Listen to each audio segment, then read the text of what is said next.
everyone always laughs at Peppa's antics. That's my picture. But I'd never noticed that some of the episodes of The Little Pink Pig are incredibly shocking. Eating fruit and vegetables helps you stay fit. What if I told you that everything in Peppa Pig's cartoon is just a performance by the pig family themselves, and that these family interactions are actually just pretending? That's what we find out in the episode TV Land in Season 6. In this episode, Peppa and her family are watching her favorite show, Super Potato. Right from the start, there's a weird conversation between them. Mummy Pig is humming the Super Potato opening song, and they all comment that it never changes, that it's always the same song in the show, and then in real life, nobody acts that way because the actors are actually taller. Daddy Pig then invites everyone to go to TV Land, the place where shows are filmed, and when they get there, Peppa is invited to appear in front of the cameras. She's super excited and accepts. When she starts acting, she says the entire script that we hear in her cartoon's opening. Susie and her mother even watch this episode on TV, and she calls Peppa to comment on it. This was a great opportunity for the little pig,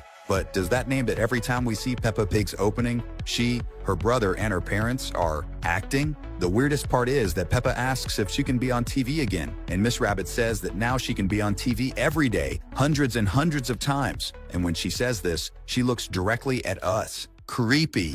Moving from a beloved character to a super suspicious one, in the episode The Chickens, something very bizarre happens. Grandpa is showing the chickens to his grandchildren and explaining how everything works on a farm. At a certain point in the episode, Grandpa mentions that several chickens have gone missing from the coop at night. And at that moment, like in a horror movie, Grandpa shines the flashlight to one side and Mr. Fox is illuminated. The way he acts is very suspicious, and everything suggests that Mr. Fox is the one eating the chickens. This is reinforced by the fact that in real life, foxes do eat chickens, and they usually do it stealthily at night. Mr. Fox, is there something you'd like to tell us?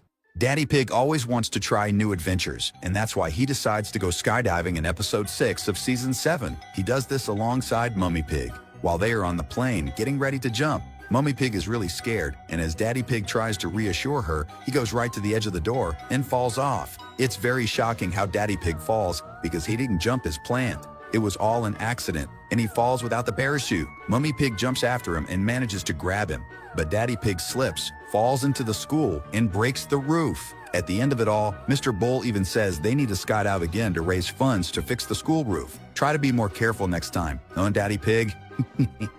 Since we're talking about the TV show, let's talk more about the star of the show, Mr. Potato. He's a character very loved by kids, tolerated by adults, and well known for giving tips on healthy eating habits. His song emphasizes how important it is to maintain a balanced diet with vegetables, which is a good tip, but Mr. Potato is also a vegetable, so he's encouraging the animals to eat their own species. And there's no way to tell if Mr. Potato is a different kind of vegetable, since he's the main and most famous one of his kind in the series. Could he be the last of his species because all the others were eaten? Man, that's really shocking to think about.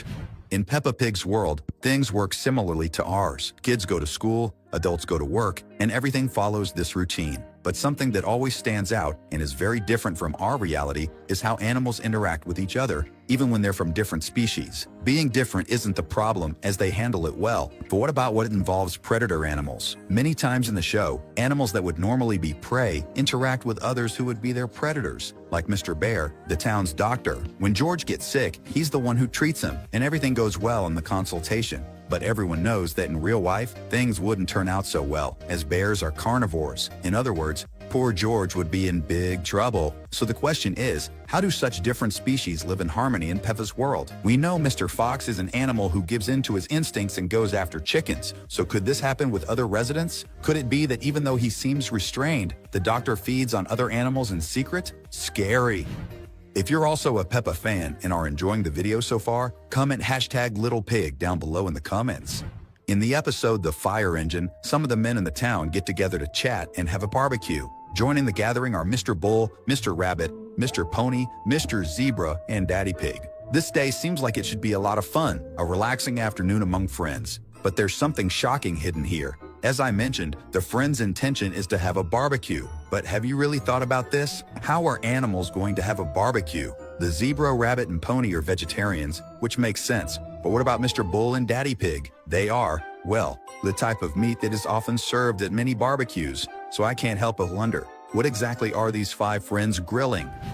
Speaking of strange interactions between species, let's talk about one that gives me chills just thinking about it. In the episode The New House, something very shocking happens between Daddy Pig and Mr. Wolf. As everyone knows, Daddy Pig has built several houses. He works as either an architect or an engineer, as we've seen in the show. And one of the houses he built is Mr. Wolf's house. So far, so good. However, when Daddy Pig goes to hand over the house to his client, the way Mr. Wolf speaks is very strange. He gets excited when he sees that the architect and his family are little pigs. Additionally, Mr. Wolf asks if the house is made of straw, to which Daddy Pig replies that it's made of bricks. Then Mr. Wolf asks Daddy Pig what his house is made of. Casually, Daddy Pig responds, "It's made of bricks, so don't even think about it." This may seem like a normal conversation from a customer concerned about the durability of his house, but everything becomes quite shocking when we remember that in the story of the big bad wolf and the three little pigs, the wolf blows down the house and devours the pigs. So when Mr. Wolf asked what Daddy Pig's house was made of, was he planning to blow it down? I don't even want to imagine what would happen if the pig family's house was made of straw.